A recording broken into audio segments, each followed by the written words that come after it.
All right, welcome everyone to Value Added Selling, how to sell more profitably by competing on value, not price. Our presenter today is Paul Reilly. As a reminder, course materials are for personal use only. Please take a minute to familiarize yourself with the content ownership statement you'll see throughout this event. Paul Reilly is a speaker, sales trainer, co-author of Value Added Selling, and host of the Q&A Sales podcast. He has one mission: to help you sell more profitably by competing on value, not price. Paul has over 20 years of sales experience selling everything from car washes to medical equipment. Throughout this session, please enter any questions in the Q&A box instead of the chat box, and we'll get those questions addressed at the end of the session. Paul, I'll now turn it over to you. Great, Maria, thank you for that introduction. And I'm thrilled to be back here with UID here on this closing day to talk about a message that I'm extremely passionate about, and that is value-added selling.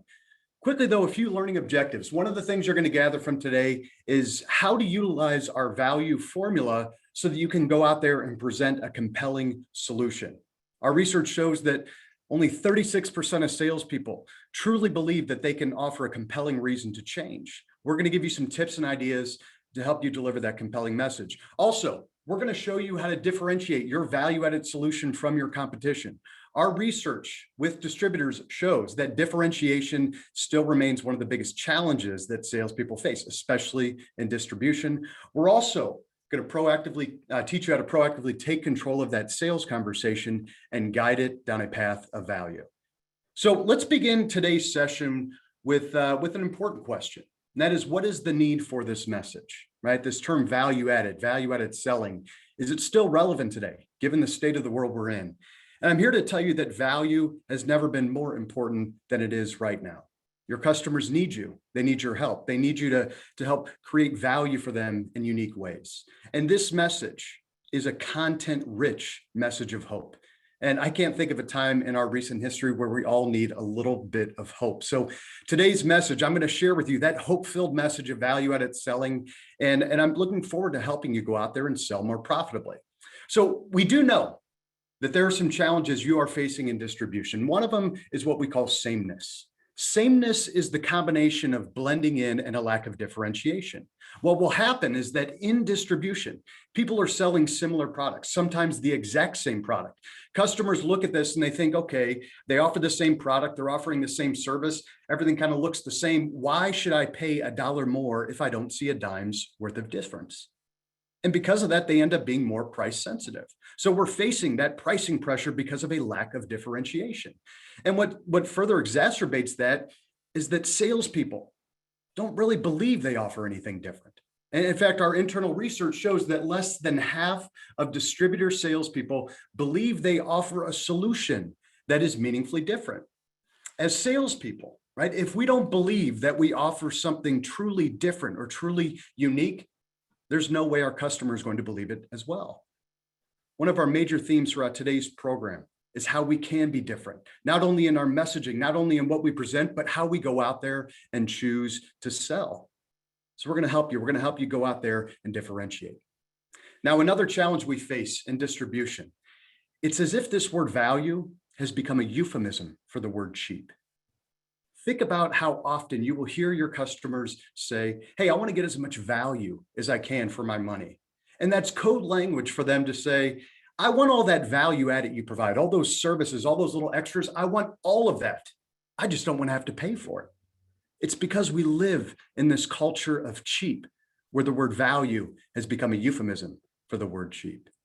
Now, I experience this in almost every industry that we train in, whether it is distribution, whether it's in the financial industry, whether it's in the software industry. Every industry is facing this pressure. In fact, I saw an article that really emphasizes this point. It was in the Wall Street Journal. The article says, high returns wither for marijuana growers. The article goes on to say, after decades of dodging law enforcement and fighting for legalization, U.S. marijuana growers are facing a new challenge: low prices. If the people selling weed can't make money, what hope do we have? Am I right? I mean, that product nearly sells itself. Everyone is facing it. We're all facing this challenge, but I'm here to tell you that we can get past it. When you embrace this message and you go out there and you actually execute these strategies, you're going to be able to sell just a little bit more profitably than you did before. And I'm excited to bring you this message. Now, I am a sales realist. All right. My background is selling in distribution. I sold in distribution for a number of years. And I know that what we're going to go through today, it doesn't work all the time, but it does work some of the time. And that makes it worth the effort. And when you add up all those little bit of extras, that little extra margin, it's going to have a huge impact on your success and your company's success. So with that being said, all right, let's kick off today's program. You all have a handout that was attached in the Hoova app, so it's available there. We're going to follow that handout throughout today's program. Now, we're going to be on page 2 already, and we're going to answer a question. That question is, what is value? All right, what is value? So let's begin with that. And what we're going to go through first is give you some key terms, familiarize you with some of the value-added selling terms. So the first word is value. What is value? All right, I want you to think about it for just a moment. All right, think about what value means to you. And I want you to write that answer down anywhere on your handout or anywhere on a piece of paper. Think about what value really is. Now, as you think about it, right, here's a couple things to keep in mind. First of all, value is personal. Value is personal, meaning each one of us have a different definition of value. Each one of your customers will define value in different ways. And this is the first takeaway from today's program. Remember that the customer defines value, and their definition of value is the only one that matters. It's not what we think it is. It's not what we tell them it is. It's how that customer defines value. It's up to us to understand that. Remember, the customer defines value, and their definition is the only one that matters. Since value is defined by the customer, it is personal, meaning it's not always rational, because we as humans, we do irrational things all the time. In fact, Blaise Pascal, the famous mathematician and scientist, he said that the heart has reasons that reason cannot understand. And in that same way, customers define value for their own reasons, and it doesn't always have to make sense to us. I'll give you an example of this. Speaking of irrationally defining value, I think about my parents, all right? My parents have a grocery store, less than a 10-minute walk, all right? A 2-minute car drive from their house. They will do 99% of their grocery shopping there. And I remember I was at my parents' house one day. My mom comes back, so I'm helping her unload the groceries, and she says, you know what? I'm going to be right back. I'm going to go to Walmart to buy some lettuce. And I asked her, I said, well, was the grocery store out of lettuce? She said, no, I just prefer to go to Walmart to buy the lettuce. And I'm thinking, why? I go, why would you want to drive all the way there? That's a 15-minute drive. Guess why? Because it's cheaper. Lettuce was cheaper at Walmart. And so my mom will hop back in the car, drive 15 minutes out of her way. And I'm like, Mom, why do you do that? She's like, well, it's cheaper. You know, part of me thinks she likes to go to Walmart just for the people watching. All right, that I could understand. All right, have you ever been to peopleofwalmart.com? It's not safe for your work laptop, right? Just to give you a heads up. But maybe that's why. But no, it's to save a little bit of money. Now, the interesting part is that on the way back from saving that dollar or whatever it is, buying that lettuce, she'll stop at Starbucks and get a $5 coffee. But there's a big difference, right? There's a big difference between that lettuce and the Starbucks, right? The lettuce is a necessity. It's something that she has to have, right? The Starbucks, that's a nicety. She wants to have it. All right, so here's what I want you to remember from that. People are more price sensitive about the things they have to buy versus the things that they want to buy. Now, here's the harsh truth. In distribution, most of the products that you're selling, your customer has to have it. They have to have that fastener. They'd have to have that strut. They have to have that piece of equipment. And since they have to have it, they're more likely to focus on price. But if you want to sell value, if you want to compete more profitably, then we need to focus on what they really want behind what they need. What is it that they want? Is it that peace of mind? Is it to make their life easier, to reduce risk, to provide some certainty in this uncertain world that we live in right now? Because what they really want is what's going to drive their decision making. And what they want is personal. So I want you to remember that value is personal. All right, value is personal. Now, the other side of that definition is that value also describes an outcome. It's what somebody gains. All right, so at a basic level, value is personal. It's also an outcome. meaning buyers are going to look at what they sacrifice and they're going to compare that to what they gain. And as long as what they gain is greater than what they sacrifice, we call that value. So looking at your handout, following along here on the screen, this is what the buyer sacrifices: price and cost. This is what they gain, the outcome variable, right? And when you look at these two things, price and cost, price is easy. Price is what they're going to pay. It's the initial out-of-pocket expense. But cost is much bigger because cost includes everything that buyer is going to sacrifice. Now, when we think about cost examples, think about your industry. What are some examples of total cost in your industry? As you're thinking about it, here are a couple of examples. Sure, the raw material input costs, labor costs, aggravation, processing costs, conversion costs, time, energy, rework, all of those. Those are all examples of total cost, because remember, total cost is everything that the buyer sacrifices. Now, here's one sales tip for you. All right, for all the sales leaders on this call, all the salespeople, remember, when your buyer talks about price, shift the conversation to total cost. And here's how you do that. When the buyer says, hey, what's your price on this? Or what's your price on that? Respond by saying, I understand price is one of the many variables you're going to consider when making this decision. In fact, you're focusing on price because you want to save on your total cost. Is that right? And the buyer's going to say, yes, I want to save on my total cost. All right, well, if total cost is your real concern, that's all the more reason to partner with us, because here are the ways we can help save on your overall cost. And then you can talk about how you help reduce labor costs, aggravation, time costs, engineering cost, right? Any number of ways that you reduce cost, you can focus on that. Because if you're talking cost, you can sell value. But if you're talking price, all you can do is lower it. So we want to focus that conversation on cost. All right. Now, that's what the buyer will sacrifice: price and cost. Next, we got to look at utility and impact. Utility and impact. All right. They're similar to price and cost because price and utility, they're straightforward. Utility is what your product or service does, but impact is much broader, just like cost is, right? Because impact includes all the ways that you affect the buyer. Think about this for a moment. All right. I remember early on in my sales career, I was getting ready to make my very first sales call. And I called up my dad. All right. And my dad, sales training, original author of Value Added Selling. I said, Dad, I'm getting ready to make my very first sales call. And I was selling for a company, Feral Gas Propane. He said, all right, so what are you going to present to him? I said, well, you know what? I'm going to present the fact that we have more service center locations than anyone else in the area. He said, perfect. He goes, let's role play it a little bit. So here I am role playing with my dad. I'm getting ready to make my very first sales call. I do the whole introduction thing. Hi, I'm Paul Reilly. I'm with Feral Gas. I said, hey, just wanted to let you know, we have more service center locations than anyone in the area.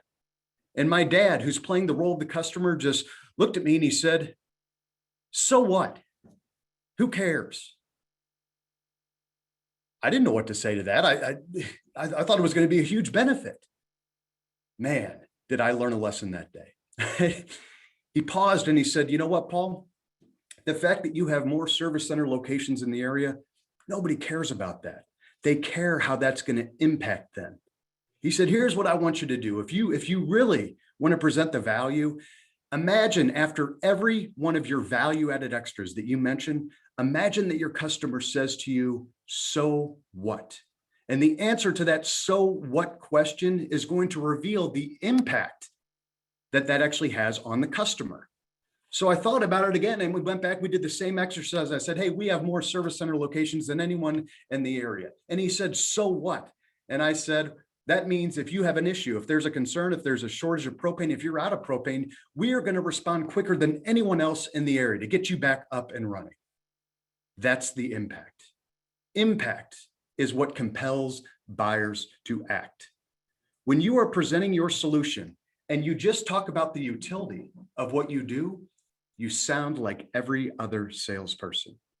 But when you go out there and you present your utility and then you connect it to meaningful impact for that buyer, that's when they're going to change. That's when you focus on what they really want. And when you focus on what they want, they're more likely to change. They're more likely to move forward. That's the value formula. Remember, your buyers are comparing what they sacrifice to what they gain. And as long as that gain is greater than what they sacrifice, we call that value.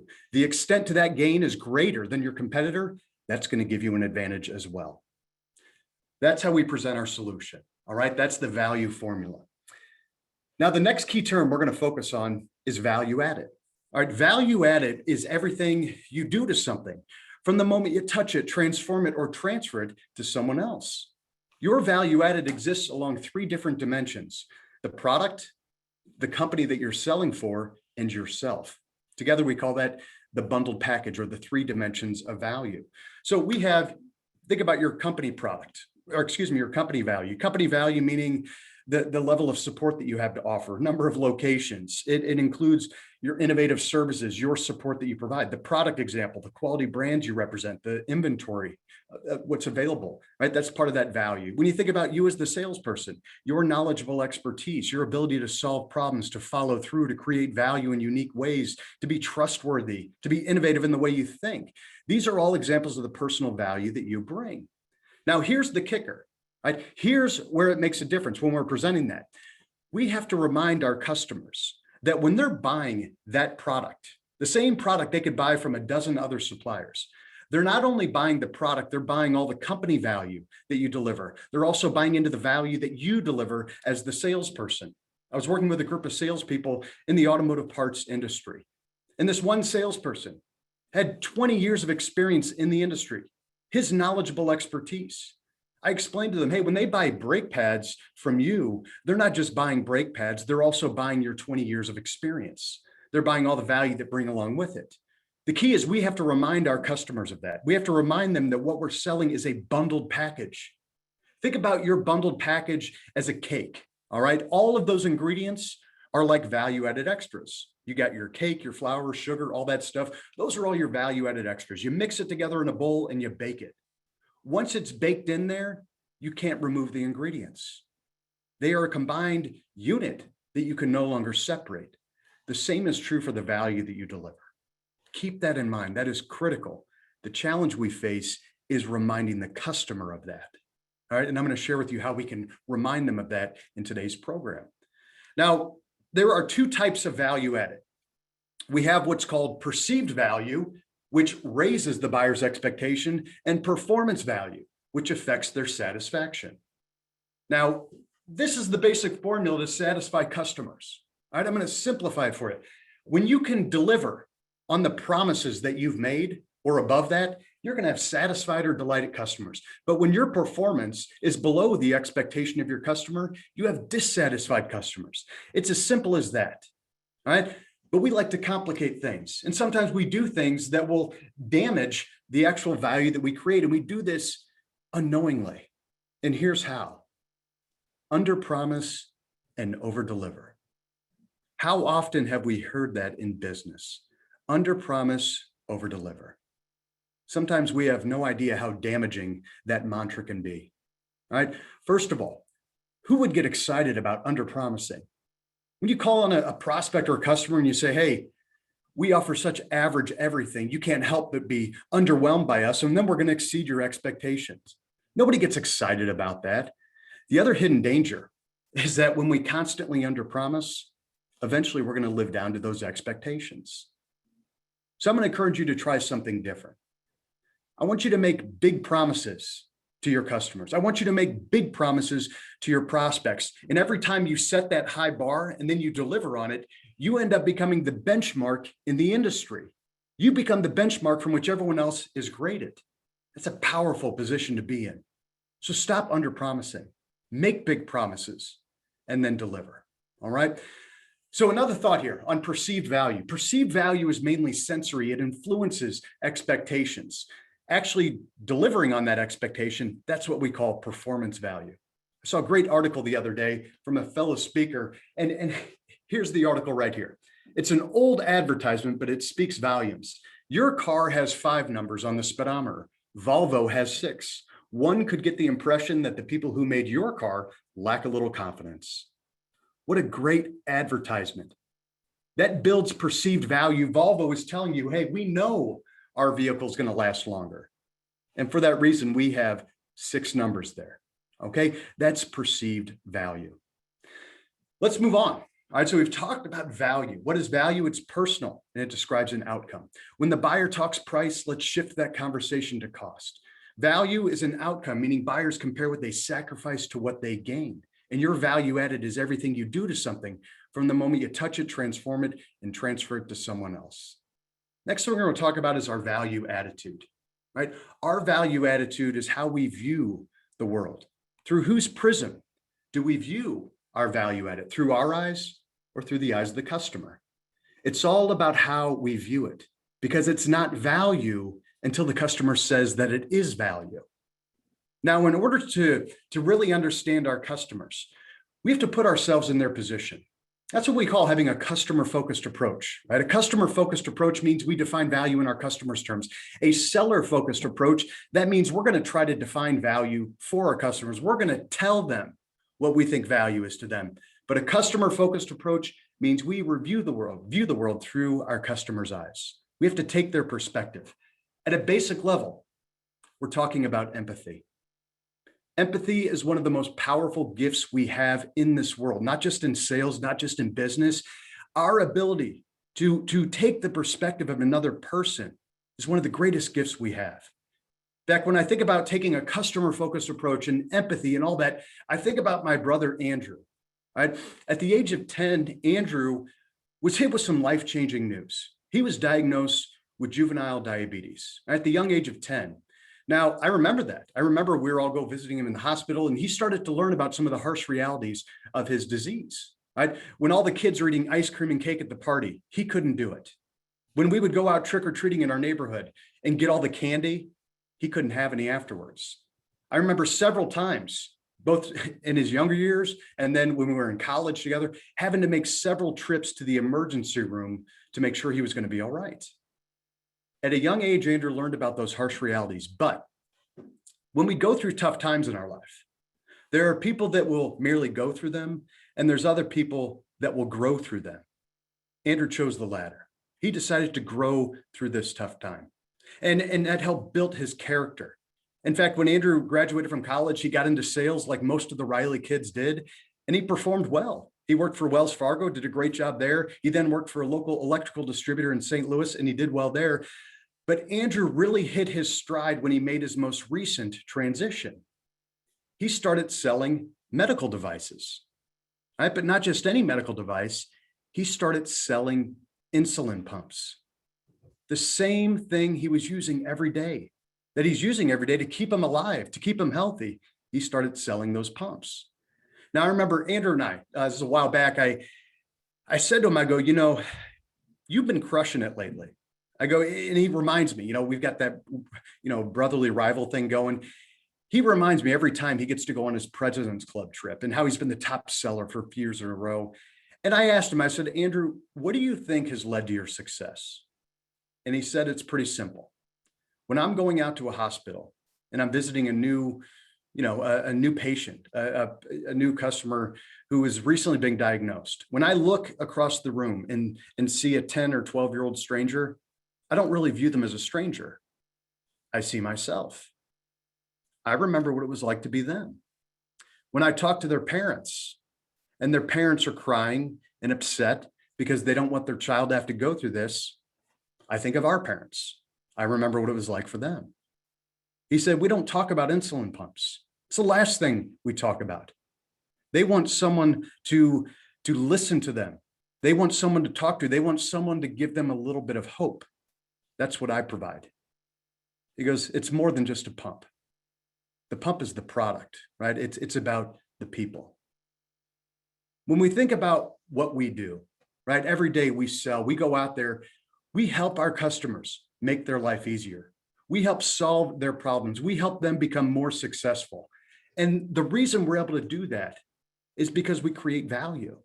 But if we really want to understand what value means, we have to put ourselves in the position of the people that we're trying to help. Remember that empathy is one of the greatest gifts we have. Empathy is what helps my brother become so successful.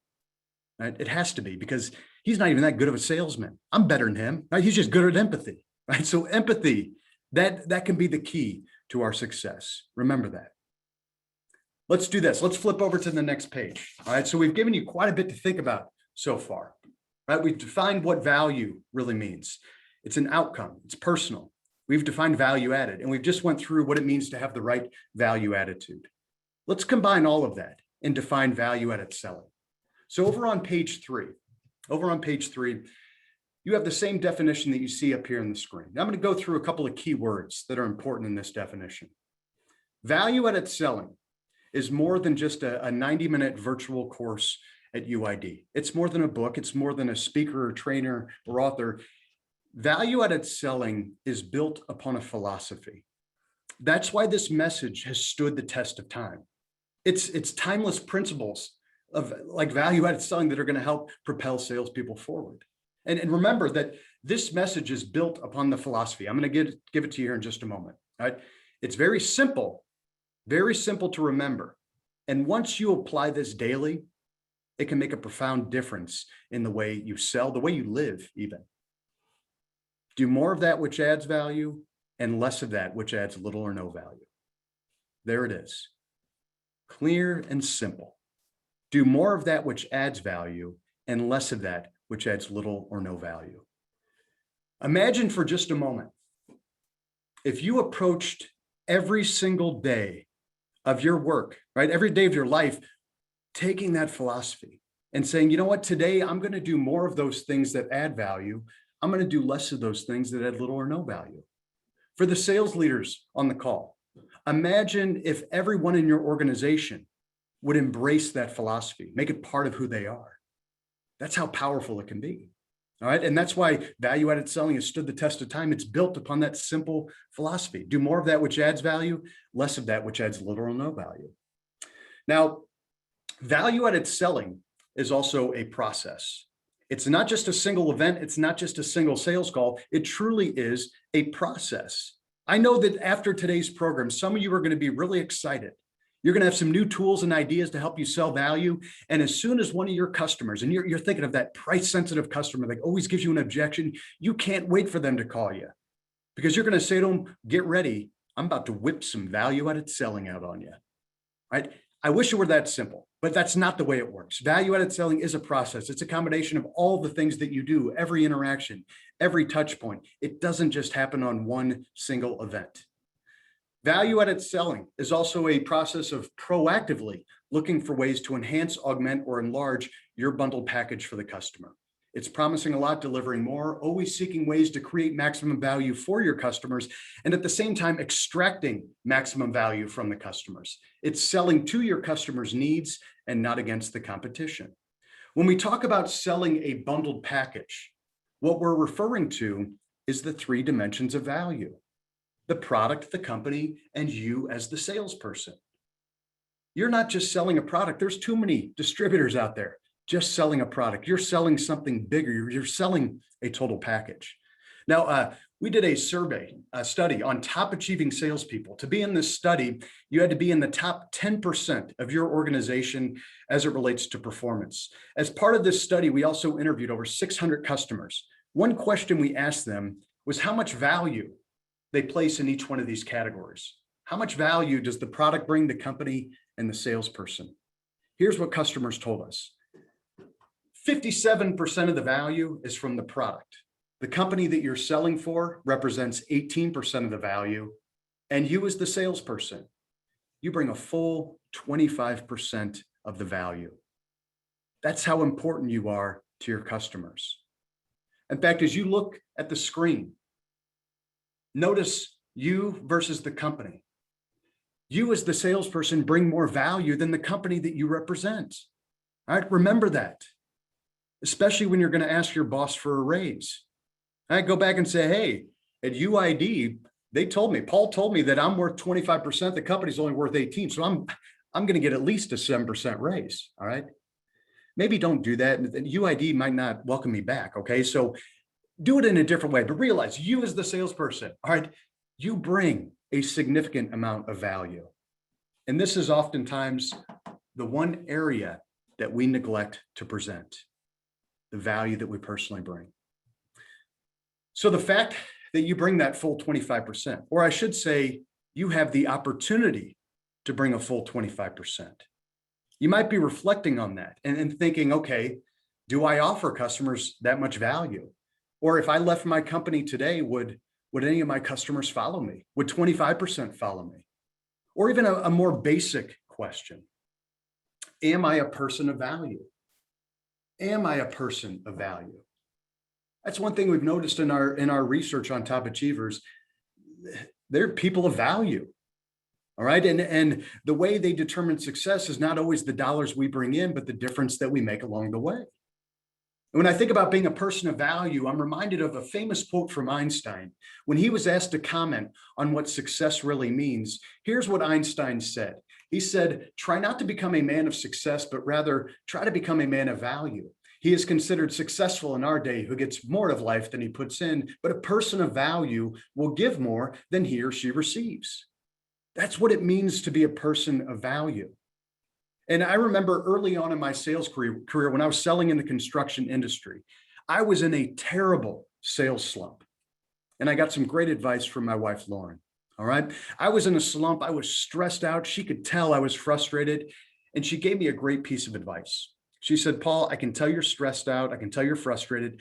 When I get frustrated at the hospital, right, when we have a new group of doctors coming in or we have new policies and procedures, whenever I get frustrated or overwhelmed, I just focus on helping the patient.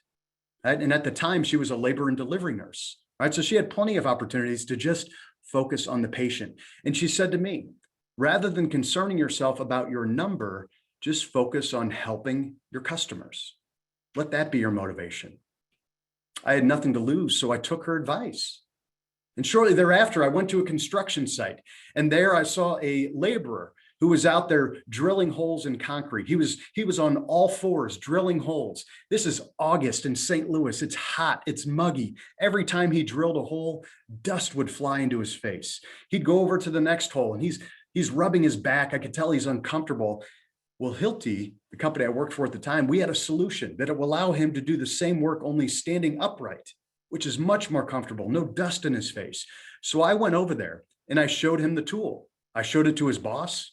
They bought into it. All right. Wasn't a big order by any means, but I thought maybe I helped the guy out. So I sold him the tool. A few days later, I went back to the same project. All right. And there, as I pull up, that same guy from yesterday or the other day, he recognized my car. He comes up to me, and when I get out, he extends his hand and he says, Paul, I wanted to thank you. For the past few days, I've had no pain in my back. I've had no dust in my face. I really appreciate it. Thank you. I had never, at any point in my career, can I remember anyone genuinely thanking me in the manner that he did. He was truly appreciative. And I got to tell you, that felt good. That felt extremely good. I had a new sense of motivation. I thought to myself, geez, I really did help that guy. I need to do more of that. And soon thereafter, I had a new sense of motivation that would go out there and help me become more successful.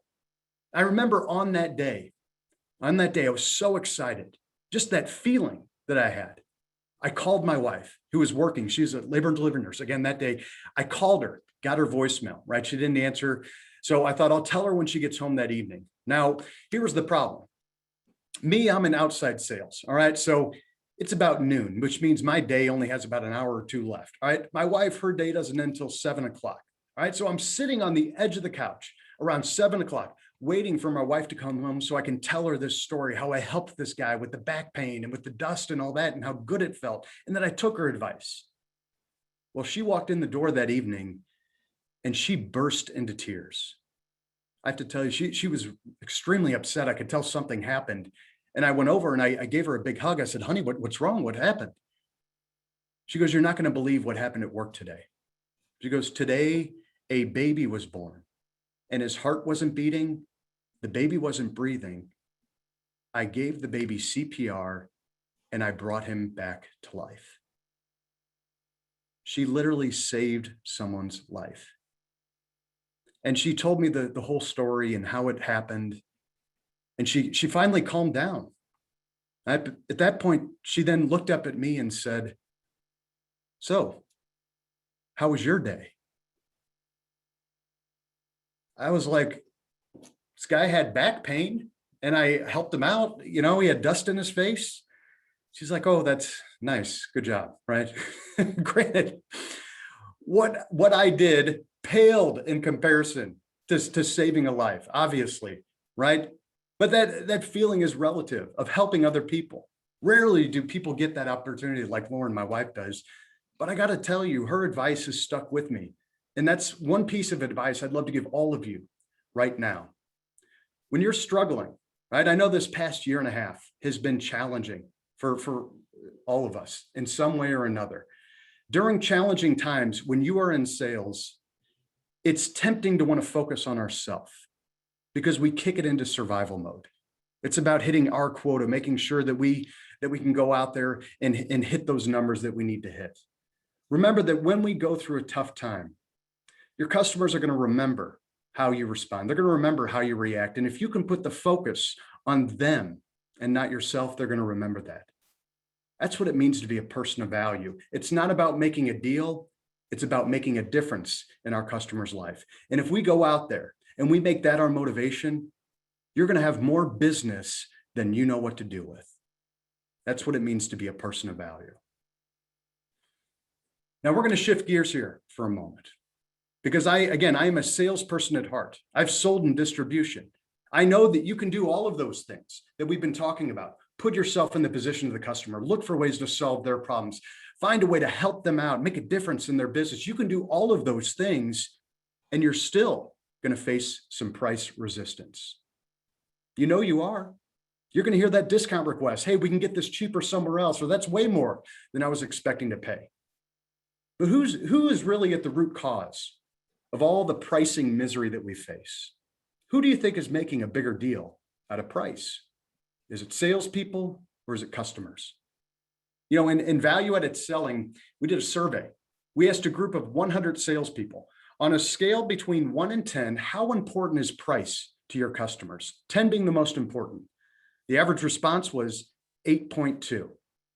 We then asked a group of customers that same question on a scale between 1 and 10, how important is price to you? Their response was 7.1. Who's making a bigger deal out of price? We believe that most of the price resistance that we face is a result of self-inflicted wounds. We believe that because we as salespeople, we will respond by discounting when the customer asks for it, that only reinforces that behavior, causing them to give you even more price resistance. Here's some other studies just to emphasize that point. All right, this is going to be over on page 4 in your handout. On page 4, follow along and please fill in these blanks. We found a study that appeared in Sales and Marketing Management magazine of over 3,500 salespeople. And in this study, 90% of salespeople were willing to give a discount completely unprompted. 90%. Now, when I think about this, I'm reminded of countless examples in my own life when salespeople have just given me a discount and I didn't even ask for it. Several years ago, right before Tom Reilly, the founder of our company, before he retired, right, we actually have a training center back here in St. Louis where we'll do a number of public seminars throughout a year. We'll have many of our clients here. We'll go through our training. Well, I remember there was one occurrence where we double booked our training room. Right, and here's what happened. Right, I booked a program with one of my local clients here in the St. Louis area. And just a couple of weeks later, my dad booked a program on the same exact day. And I remember being pretty frustrated. He knew I had the training room reserved. So I remember, marching into his office. I said, come on, Dad, what the heck? I had the room reserved. And he just looked at me and he said, I own the building. All right. So go find a new spot for your training. He was right. He did own the building, right? So what was I going to do? I started calling all these hotels around the St. Louis area. And I got to tell you, right out here in Chesterfield, that where our office is, I called the Hilton Garden Inn. They were completely booked. All right. I called the Doubletree Hotel. And I was really hoping that they were available because I love their cookies. Right. That Doubletree cookie, man, I love it.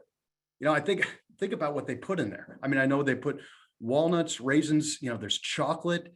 There's got to be some hidden ingredient. I think it's crack, right? Because man, that stuff is addicting. Okay.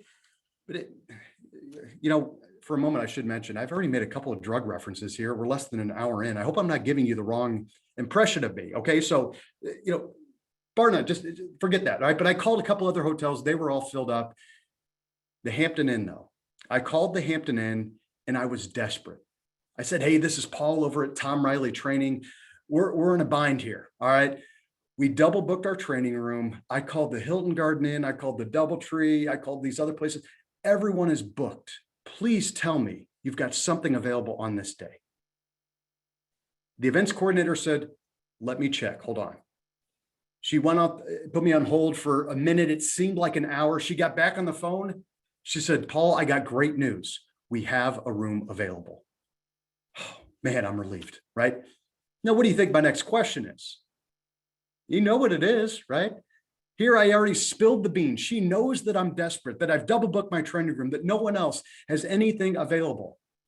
And then I asked the question, how much is that going to cost? Right? And she said, normally it's $600, but I'd be willing to do it for $400. Normally it's $600, but I'll do it for $400. A $200 discount. Did I need a discount? No way. In fact, when she said normally it's $600, I thought she was going to go on to say, but since you're screwed, I'm charging you $800. And I gladly would have paid it. I was desperate. All right. But no, I got the $200 discount. That sets an expectation for future discounts. All right. And I know we can't really interact here now, but I guarantee you, whenever I share that story, a salesperson will always ask me afterwards, well, yeah, Paul, but they gave you the $200 discount. So aren't you more likely to go back to them because of it? Here's the reality. I'm more likely to go back to them just because they had something I needed when I needed it, not because of the discount. It's because they took care of me. But in sales, too often we will give a discount, sometimes completely unprompted. And all that does, it sets an expectation for future discounts. Keep that in mind. All right. Now, this is a couple of years ago. We asked a group of UID participants. All right, we gave them a discounting scenario. The basic scenario was your best customer comes to you and says, hey, I need a 10% discount or I'm going to bid this out to the competition. What would you do? And we gave participants 4 options to choose from. And here's what they said. 74% of distributor salespeople would give some sort of discount. Let that number sink in for a moment. 74% would discount. Your customers know this. I know you have great relationships with your customers and all that, but your customers know this. They know that if they make you feel a little bit of pressure, you're more likely to discount. Think about this for a moment. When your customer tells you, hey, I can get this cheaper somewhere else, or could you do me a favor, knock 10% off? Are they risking anything by asking that question? No. There is no risk whatsoever on their part asking that question. The risk is on you because now that they are telling you, hey, I want a cheaper price, they know you're going to feel pressure. They know that your big fear is losing their business or opening up the door to the competition. And because you feel that pressure, you're more likely to discount. There's a better way to respond.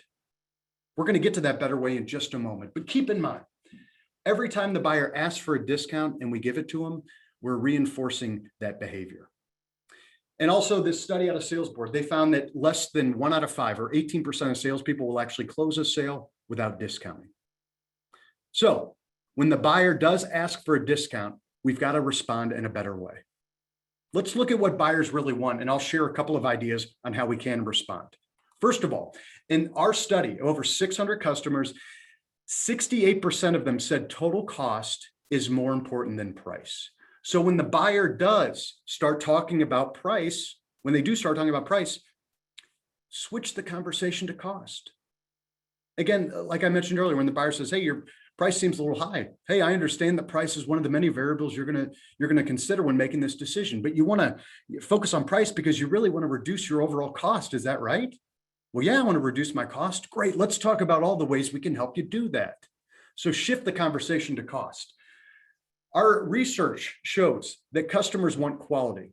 In fact, if you can prove, keyword prove, if you can prove you have better quality, 76% of customers are willing to pay more for your solution. On average, they're willing to pay 11.4% more.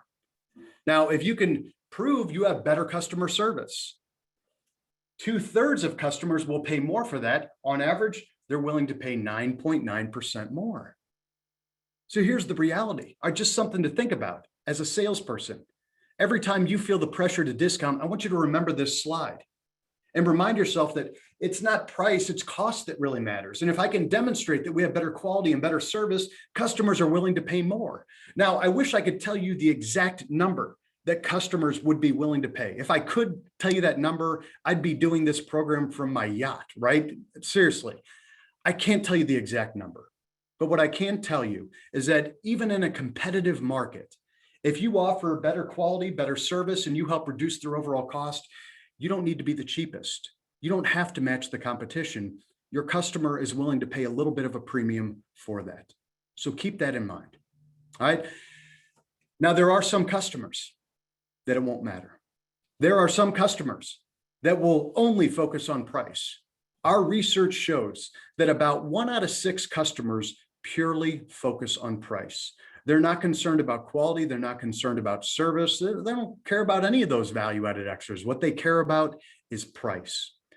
This is business we want the competition to have, because these types of customers, they tend to complain more. They tend to return goods more often. There's a high aggravation factor. They pay their bills later. It's low margin to begin with. Tell that business to go to the competition. You can do that in several ways, all right? But you don't want to focus any more resources on serving those customers, okay? So keep that in mind, all right? Now, what you see at the bottom of page 4, this is what customers really want, all right? We gave those 600 customers 24 variables to choose from. We said, what are the most important to you? And here's the list in rank order of what they said. 1 and 2, we already talked about it. In fact, you could say that that's first cut criteria, meaning if you had lousy service and poor quality, you probably wouldn't have a seat at the table anyway, okay?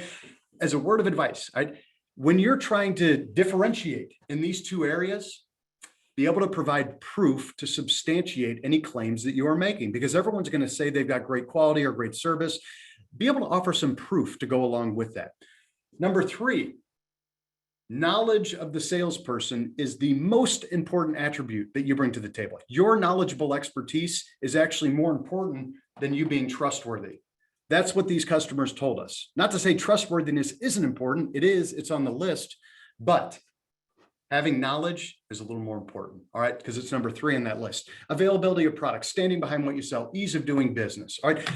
These are your points of differentiation. So when the buyer says to you, hey, I could get this cheaper at XYZ company, right? We don't lower our price. Instead, we start talking about all the ways that we are different in these key areas. We want to offer some proof, all right? Going down that list, you can see trustworthy, durability, accessibility, and then finally, guess what we get to? Acquisition price. For the group of customers that we surveyed, price didn't even make the top 10. When buyers tell you your price is too high, don't focus on decreasing number 11. Instead, look for ways to increase 1 through 10. Price is only an issue in the absence of value. So every time your customer gives you a price objection, think about ways you can add more value. Remind them of that value. Highlight what makes you unique in these areas. That's what customers care about. That's what really matters to them. So let's do this. We are moving on. The second half of today's program is going to focus on how we can sell value added, right? We just gave you a lot of the background information, the key terms, principles, all those things. Now we're going to get into the more tactical side of it. When you are selling your value added solution, remember, we're trying to proactively take control of that sales conversation and guide it down a path of value. That begins by selling the buyer on the concept or the idea, then stretching their time horizon, enlarging the conversation, and then eventually differentiating our alternative. So I'm going to show you how to do that for the next 30 minutes or so. All right, so let's begin with selling the concept. When we talk about selling a concept, and we're over on page 5 in the handout, Selling a concept is selling the buyer on a new idea, technology, a new way of approaching or solving a problem or serving a customer. But most of the time in distribution, it's selling a customer on a new way of thinking, about what they're buying. Because if you have a price-minded buyer that's just focusing on product, of course, they're going to think, hey, I'm just buying a widget, or I'm just buying a fastener, I'm just buying a piece of strut or a piece of equipment. When they simplify their needs, they're going to focus on price. So we have to change the way they think. We have to sell them on a whole new way of thinking. There's a famous example of Steve Jobs selling people on his vision and ideas and new ways of thinking. That's a conceptual sale. In fact, when Steve Jobs and Steve Wozniak built Apple out in California, they started to gain some traction, and they realized they needed a CEO, a real business person to come in and help run Apple. So they kept trying to recruit John Scully from Pepsi. And every time Steve Jobs would try to recruit him over, Scully would say no. He would say no because it wasn't worth the risk, right? He was the CEO of Pepsi. Why would he risk that and go work with Apple? But it wasn't until Steve Jobs sold him on the concept of what they were really doing at Apple. And here's how he did it, with one question. Do you really want to sell sugared water the rest of your life, or do you want to come with me and change the world? Think about that. The concept he was selling was changing the world. He sold Scully on the dream. And in later interviews, Scully said, when he asked that question, I just took a big gulp and realized I'd always regret it if I didn't go out there and at least see what they were doing. He sold them on the concept and idea. When we're trying to change the way our buyers think, we have to do it by selling a concept. And how we do that is by using what we call small wins and finding parallels. Those are the two techniques you're going to see on page 5. Small wins, the idea is simple. When we're trying to convince someone to change, we're better off getting them to change little by little. And we all know this from our personal life, from business. When we're trying to get people to make a big change, focus on making that change little by little. And we call those little changes small wins. That term was popularized by a guy named Carl Weick, an American psychologist. He said a small win is a concrete outcome of moderate importance. By itself, one small win doesn't really mean all that much, but when you combine all of those small wins, it will lead to big change. So we think about how would that apply to our world as salespeople. Let's think about a price-sensitive customer that you're interacting with on a regular basis. I want you to think about that price-sensitive customer right now. And let's ask ourselves, okay, what are some of the small wins that will help them become more of a value-focused buyer? Well, here's some thoughts. All right, number one, sometimes getting just an initial visit with those price-sensitive buyers, that's a small win, because sometimes they'll try to deflect you, keep you at arm's length. They don't want you to get too close to build that relationship or to understand what's important to them. So just have an initial visit and talk about their needs. Don't even talk about products. All right, talk about their needs. Getting a walkthrough on a project, whether it's going out to a physical site, a virtual walkthrough, whatever that might be. When you get a customer walking through the entire project, they become more aware of the complexity of their needs.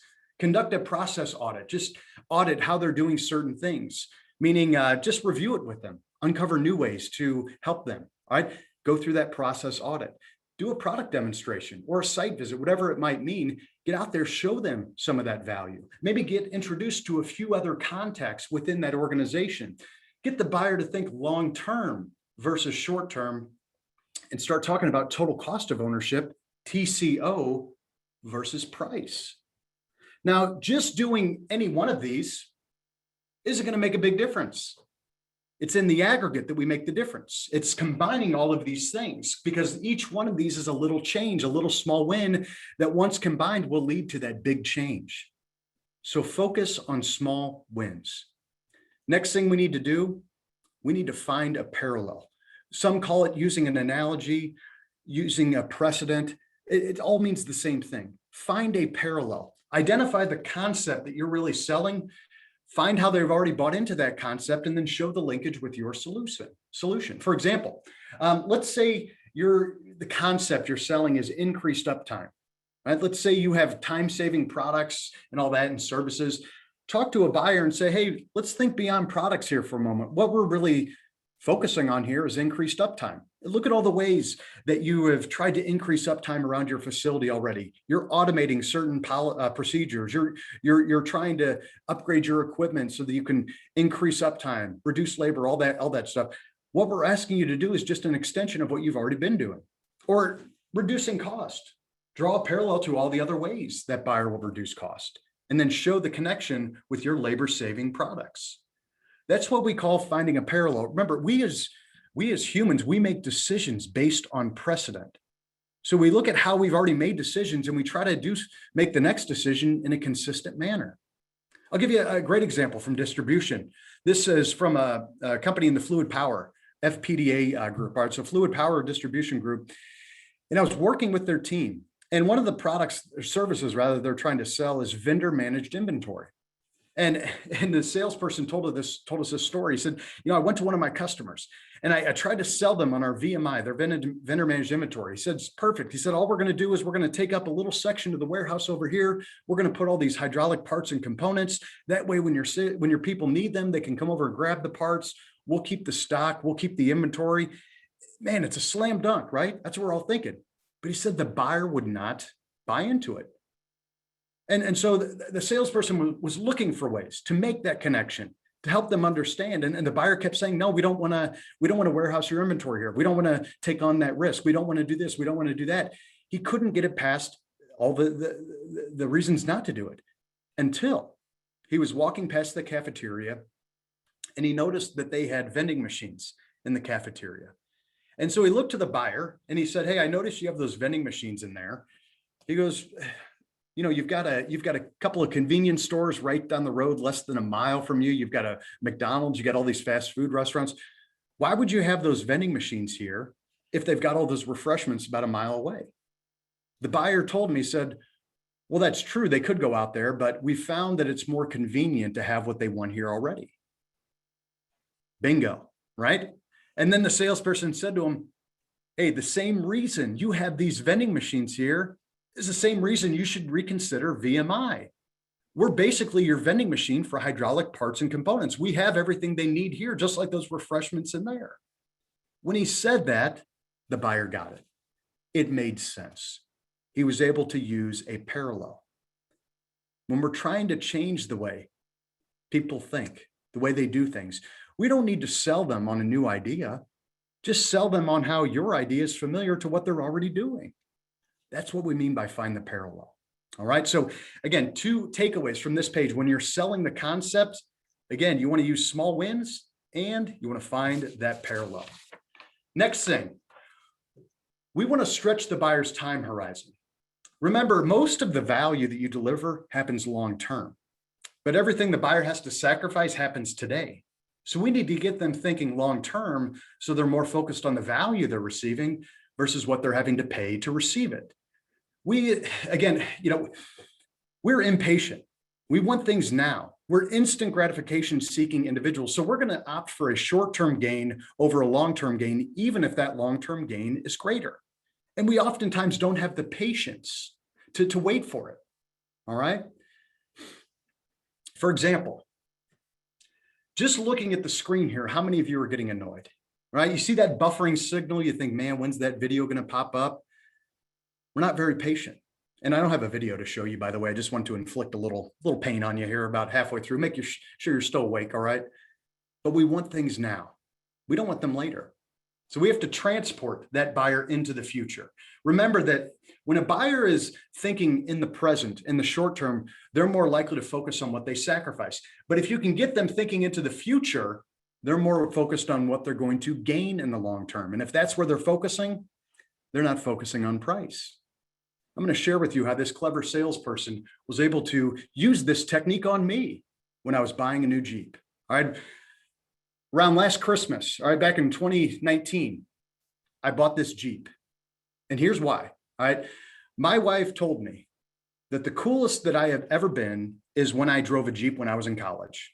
That was the coolest, which meant I peaked at the age of like 21. I thought, man, that's pretty pathetic. All right. So I thought, you know what? I'm going to buy a Jeep. I'm going to be the cool guy again. All right. I'll admit I am going through a little bit of a midlife crisis, which is okay. It's good for the economy, I guess. But anyway, I bought this Jeep. But the reason I bought this Jeep is because the salesperson stretched my time horizon. So here's what happened. I'd been looking at Jeeps for a while. You know, I do know a thing or two about negotiation. So when you buy a car, man, some of my techniques, I do the opposite to try to, shake up the salesperson. It's always fun to go into that negotiation and use some of the persuasion techniques and all that. So I kind of know what I'm doing in those negotiation things. So I get in there, I start talking to the salesperson, and I don't let him know that I'm that interested. I'm just kind of about it. He's like, so, how soon are you looking to get a Jeep? I thought, I'm not really interested in getting it in the future. I'm just kind of gathering information now. I'm playing it back, playing it cool, like I really don't want a Jeep, but it's exactly what I want. So I went up and I visited, I looked around, I didn't even take a test drive. All right. And at the end, at that first visit, the salesman said, he goes, I'll tell you what, Paul, here's my card. I can tell you're early on in the process. He goes, why don't you tell me this? If there were 3 things that you wanted in the Jeep, what would it be? I said, well, I want big black tires. I want the big wheels, and I want it to be a manual. All right, manual. I don't want an automatic shifter. I want a manual. He said, those are tough to find, but let me do some homework. Can I call you if I come up with something? I said, yeah, give me a call. Here's my number. He gave me his card. And I noticed, a few things on his desk. He's a family guy. He had 3 daughters. I said, hey, man, I got 3 daughters as well. Right. And so we made kind of a connection there, but I didn't know him and let him know that I'm that interested. So a few days later, all right, I get a call and he tells me, he goes, Paul, you're not going to believe this. I found the Jeep you're looking for. There was only one in the St. Louis area. I was able to ship it over here. It's got the big wheels. It's got the big, the big tires. It's got a manual shift. It's all black interior, all black exterior. He goes, I can only hold it here for 48 hours. Would you like to come and look at it before we have to send it back? I know what he's doing right now. And all of you know what he's doing, all right? He is trying to make me feel the pressure, establish a little urgency. So knowing that, I had to dig deep in my playbook. So I thought, okay, I need to appeal to the emotional side of this seller. I need him to empathize with me a little bit. I knew that he had 3 daughters. And so I thought, you know what? I'm going to go up there, but I'm going to bring my oldest daughter, Nora, with me, my 10-year-old. That was the biggest mistake I made. All right, here's what happened. So I show up there thinking, hey, I'll bring Nora. I'm going to appeal to his softer side. He'll take it easy on me on the negotiation, maybe give me a couple thousand off the price just for that reason. Well, I showed up and it was no longer about selling me the Jeep. He was selling it to Nora. He walks right up to her and says, Nora, or he introduced himself, obviously didn't know her name, but he goes, do you want to go on a test drive? And Nora's eyes, she was like, yes, let's go on a test drive. So now I'm having a test drive and we're driving around. I'm driving it. He's sitting shotgun and he looks back at Nora and he asks a question. He goes, so Nora, does your dad really want Jeep? And Nora said, he won't stop talking about Jeeps. That's all he's been talking about for the past 3 months. I thought, oh boy, I'm in trouble. All right, now he knows I'm interested. Next thing, he says, you know what? Nora, I understand you got 2 other sisters. She said, that's right. He said, whenever I get a new Jeep, my daughters like to name the Jeep. Have you and your sisters thought about a name yet? At that point, Nora says, oh yeah, we're going to call it Reilly the Wrangler. I know that cost me at least another couple $100. But the last question, the question that stretched the time horizon, was very simple. He goes, Nora, about how old are you? She said, well, I'm 10. He looks at me and he goes, you know what, Nora, let's flash forward 6 years from now. When you turn 16, guess what? This could be your Jeep. What do you think of that? And at that point, I just glared at him. Like, come on, man, you're using my daughter against me now. Right. But Nora was so excited at the prospect of being able to drive this Jeep when she was 16. But then he got me. He had me thinking into the future. He said, you know what, Paul? That means since you were going to get the manual, somebody's going to have to teach her how to drive this Jeep. Now, here I am. Looking at my daughter, who's 10 years old in my rearview mirror, the 10-year-old who is already growing up way too fast. Now I'm thinking about teaching her how to drive this Jeep 6 years from now. I'm thinking into the future. I'm thinking about that moment, driving around town, showing her how to shift gears, how to push in the clutch. What am I not thinking about at this point? I'm not thinking about price. So we get in there. He said, Paul, as I mentioned, we only have this for another 36 hours now. What are you thinking? I said, let's get started on the paperwork. I played a little bit of hardball on the price. He didn't budge. And I bought the Jeep. There was no way I was leaving that day without it. When we are trying to get our buyers to think long-term, get them thinking into the future. When they're thinking into the future, they're less focused on what they sacrifice today. In the future, they're thinking about the outcomes, not what they have to sacrifice. So here's how we do that. All right. First of all, we can ask questions that cause the buyer to view things in the long term. For example, let's say we're talking to a buyer and we say, let's fast forward 12 months from now. What would make partnering with us a good decision? Or walk me through the entire project start to finish, right? That's start to finish. That's getting them to think long term. Or what value added services are important to you on this project? Or a year from now, what does the ideal outcome look like? Either one of these cases, they're not focusing on price. They're focusing on what they're going to gain in the future. That's how we proactively steer the conversation away from price. Now, another example, right? To stretch that time horizon, we want to present long-term solutions that parallel the buyer's process. Now, think about this. When we're meeting with a buyer, or we're meeting with anyone, we need to explain how we bring value before, during, and well after that sale takes place. For example, hey, when you partner with our company, here's what we do from the very beginning to ensure that we put together the right solution for you. Then here's how we're going to make it a smooth and seamless transition over to our solution. And finally, once we partner with you, here are the ways we create that ongoing value, ways that we create value into the future. You're presenting a long-term solution to satisfy the long-term needs that you just discussed. We stretch that time horizon. All right. Now let's flip over to page 7. We'll talk about our next technique. We also need to enlarge the conversation. We have to get the buyer thinking bigger beyond just price, because price shoppers, they're small thinkers. They're going to say, hey, we just need this, or we just need that product. And every time they use that word just, whatever follows it, it means they're cheapening your solution. They're trying to commoditize it. They want to commoditize it to focus on price. So we need to remind the buyer of the complexity of their needs. Think about that for a moment. Remind the buyer of the complexity of their needs, because once they become more aware of that, they're going to be more open to your value-added solution. So to get that buyer to think bigger, we need to ask questions that cause the buyer to think bigger. So here's a couple sample questions. What are your greatest concerns about making this decision? Or what is the full impact of some of the problems you're experiencing? Or what are those mission critical issues for this project? Or beyond just product, what do you need from us? I love that last question because it takes the focus off of product, which is oftentimes the most commoditized part of your solution. Take product out of the equation. What's important to them beyond that? That's going to get them to think bigger. Right? And there's more sample questions for you right there on page 7 in your handout. But the 3 most important questions are the ones we're going to ask ourselves. These 3 questions, the questions you see here on page 7, ask yourself these questions before each one of your presentations. Why should they buy our product? Why should they buy it from our company? Why should they buy from me? You know, most salespeople do a good job. They're doing a good job answering this first question. The second question, maybe.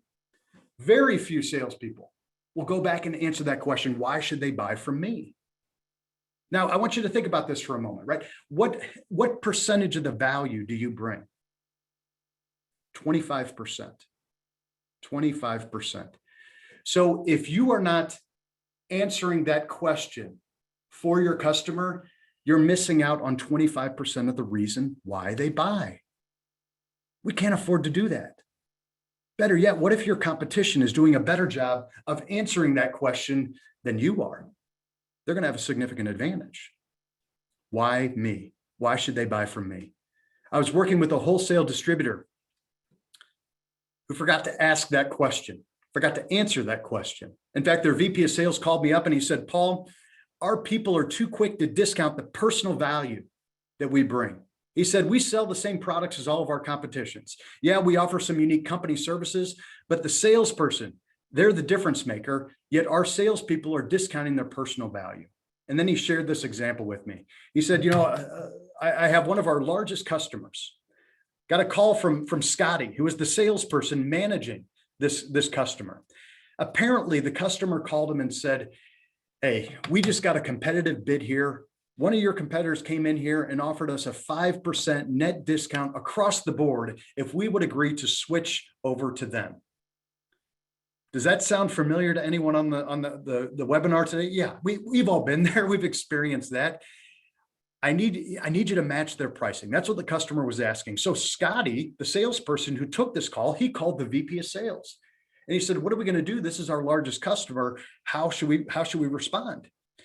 And the VP of sales said, okay, let's do this. Let's organize a meeting. We'll put together a game plan. I'll come down there. We'll meet with this customer face to face. So they put together the game plan. They went and met with the customer. And of course, the customer at the beginning of the meeting said, hey, we love working with you guys, but your competition offered us all the same product at a 5% discount. We love working with you, but we can't justify just walking away from that 5% discount. Would you be willing to match it? The VP of sales shocked the customer when he said, yes, we will match our competitor. And so you can imagine customers thinking, oh, great, get a 5% discount. But before he could celebrate, the VP of sales looked back at him and said, but if we're going to give you that 5% discount, if we're going to match our competition, we're also going to match the value that they bring. We did a little research before our meeting today, and it turns out that competitor that offered you a cheaper price, they don't have a local sales representative like Scotty. All right. Now, Scotty is going into your stores. He's helping to merchandise those stores. He's helping to train your employees. He's helping to process warranty claims. Scotty brings a lot of value. So if you want that 5% discount, you no longer get Scotty. He's no longer allowed to call on your account. You can't call his cell phone. He's not going to show up and help you if you need help. You can call our customer service and we'll do our best to take care of you. But if you want the discount, you don't get Scotty. You let that sink in. And then he asked the customer this. So what do you think? Is Scotty worth 5% to you? Scotty was in the room, right next to him. Could you imagine what Scotty was thinking? He was probably like, please just say more something, maybe 3%, 4%, right? 5%. Customer said, you've made your point. We need Scotty. We need his help. I get it. They won the business at a 5% premium because of the value of the salesperson. That customer didn't need a discount so much as they needed a reminder of the value that Scotty is bringing to the table. How many of your customers need a similar reminder? You know, one thing I think about, and this is throughout my entire sales profession, I'd hear people say, hey, it's nothing personal, it's just business. Nothing could be further from the truth. We spend most of our life working. How could that not be personal to us? And when salespeople are out there, they're selling their value, and a customer says, hey, I can get this 2 to 3% cheaper somewhere else or 5% cheaper, I would take that personally. I would turn that back around on the customer and say, here's what I do for you. Here's the times I've come through for you. Here's the time I've helped your business. I've helped that person. Are you trying to tell me I'm not worth 5% to you?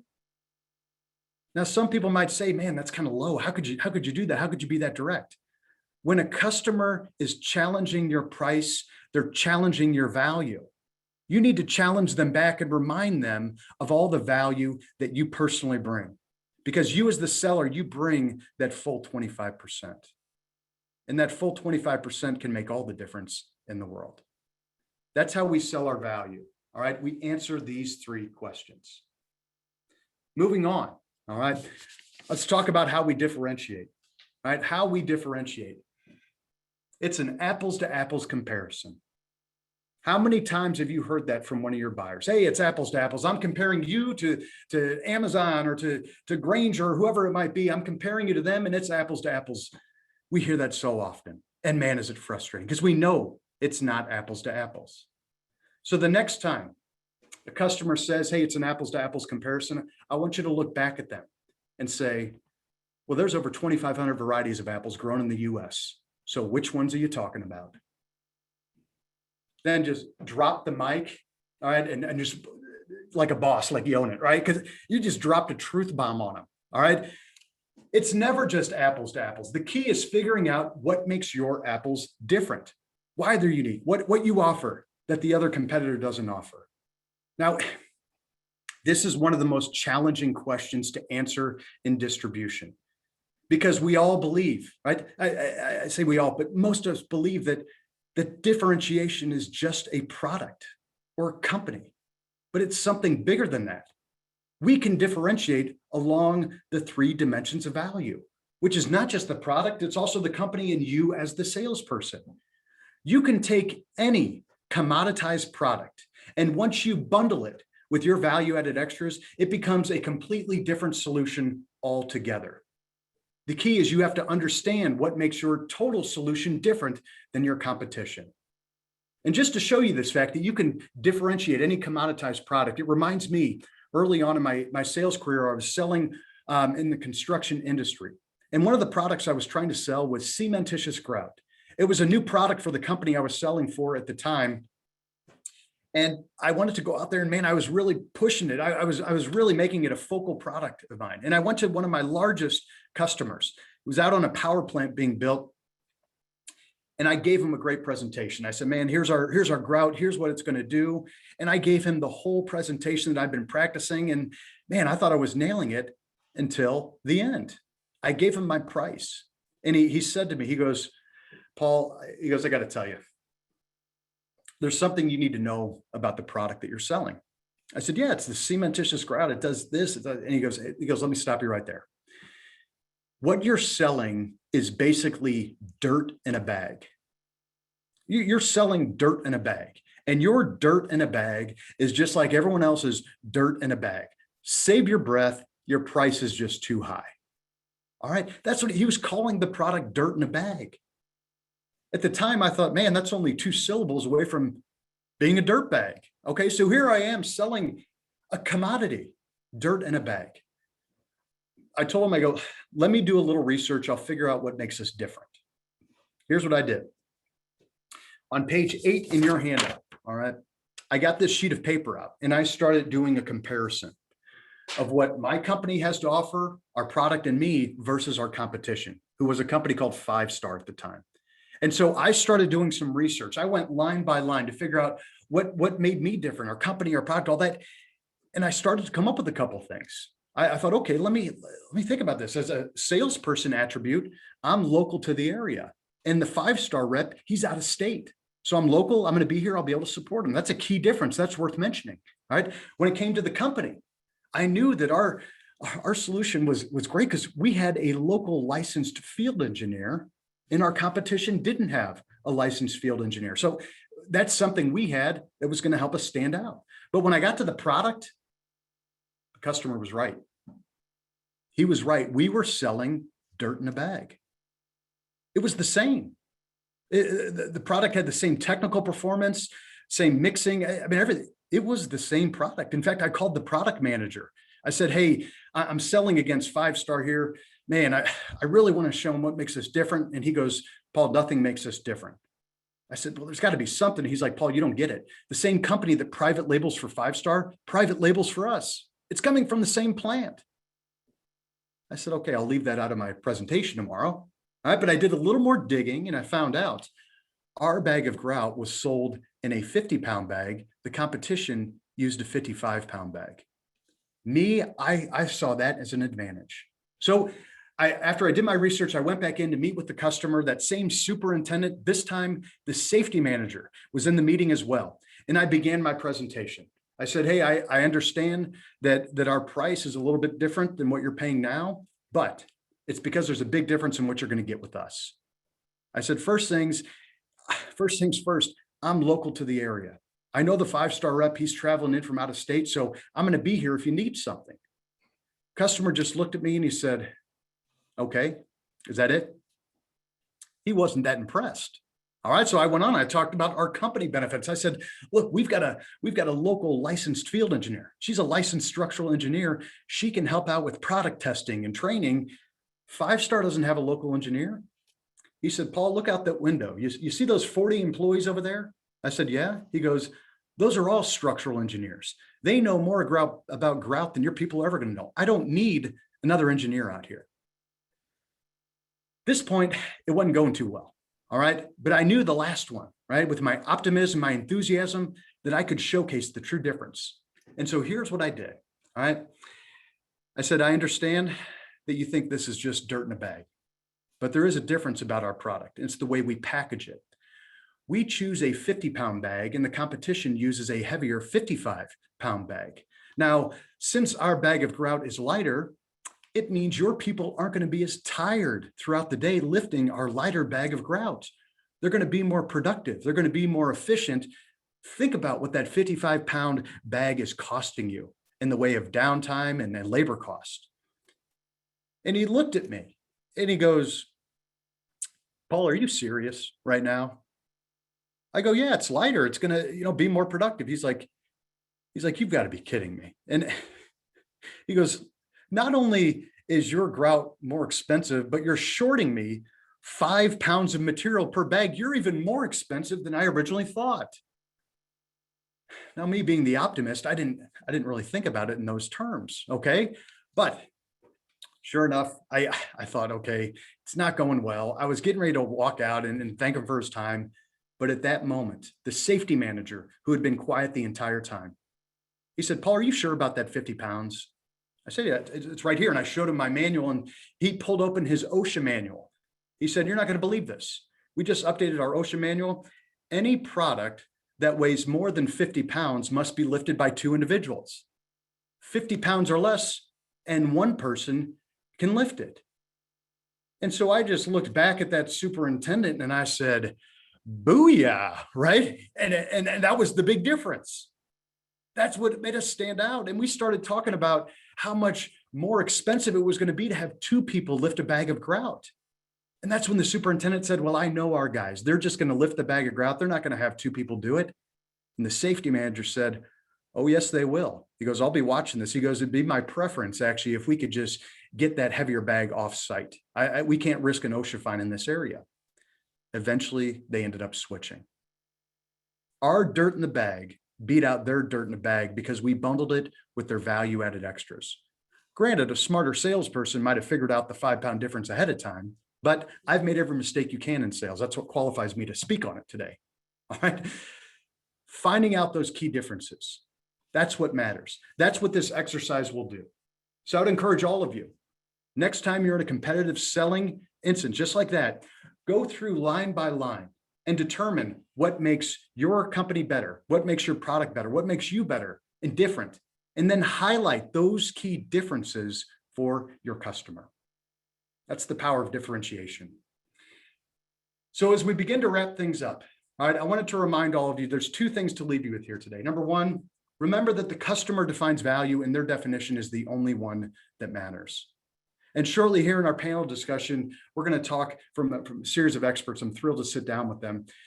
One thing I'll talk about, though, is attitude. And I want you to remember that we move in the direction of our thoughts. We behave as we believe. Our attitude drives our behavior. And this became apparent to me when I was on a father-son trip with my dad, Tom, in Sturgis, South Dakota. We're getting ready to go through Custard State National Park. Here's a picture of us. As you can tell, I look a little bit younger, all right? In fact, you know what goes on up in Sturgis, South Dakota. So these are only the pictures I can show you from our trip, all right? But we're going through Custard Station National Park. It's filled with breathtaking views, just like you see right here. Now, my dad is an experienced biker. He's zipping right through the turns. I'm trying to keep up with him. Every time I get to a turn, though, I have to slow down. After a few turns, my dad is completely out of sight. I can't see him, which is a problem because I'm following him. So on one straightaway, I throttle back. I try to catch up with him, but then I head to the sharp turn. I'm going too fast. This is a problem. So as I'm driving through, my bike starts to get towards the edge of the cliff. And I think to myself, if I go any further, I'm gonna fall off this cliff. It's a 2,000-foot cliff. But right around the last few feet, I was able to slow down and navigate the bike back to the middle. Whew. I made it, right? It wasn't a near-death experience, but it was a little too close for comfort, if you catch my drift. So I regained my composure. I see my dad pulled up over on the side of the road. So I pull over. My dad said, "Paul, you have to speed up." How's that for some fatherly advice? My dad telling me to go faster on a motorcycle. I said, "Dad, I'm trying to. Every time we get to a turn, though, you navigate through it and I've got to slow down." He said, "When we're going through the turn, where are you looking?" I said, "I'm looking at the 2,000-foot cliff and I'm telling myself, don't go there." He said, "Don't you get it? Wherever you look is where you're going to go. If you tell yourself, don't go to that cliff, that's exactly where your bike's going to go." He said, "Let's go through these turns again. This time, I want you to look at where you want to end up versus where you want to avoid." And sure enough, we went through the turns. I looked through the turn at where I wanted to end up, and that's exactly where I was. Guys, as we navigate these uncertain times, right, there is light at the end of the tunnel. I know that attitude is going to be critical as we go through these next couple months throughout the rest of your life. Just remember that in those tough spots, look through the turn. Look at where you want to end up, not at what you want to avoid. Everyone, thank you for your time today. Now, just as a couple notes here, we're going to take questions in a moment. Wanted to make you aware of a couple resources for you. You can check out my podcast, the Q&A Sales Podcast. In fact, you can visit the URL and ask a question, and I'll turn it into a future show. Also, here's my contact information if you'd like to get in touch. I've mentioned value-added selling several times. It's available at the UID bookstore or Amazon or wherever you get your books. It's there if you need it. With that being said, I'd love to open it up to any questions that we might have. So Maria, I'll kick it back over to you to set that up. Great, thanks, Paul. And just a reminder to our attendees, go ahead and type any of your questions into the Q&A or chat feature on the screen, and we'll make sure that their answer is live. One question to start you off, do you have any training techniques that you suggest in order to implement any of these selling strategies to a team?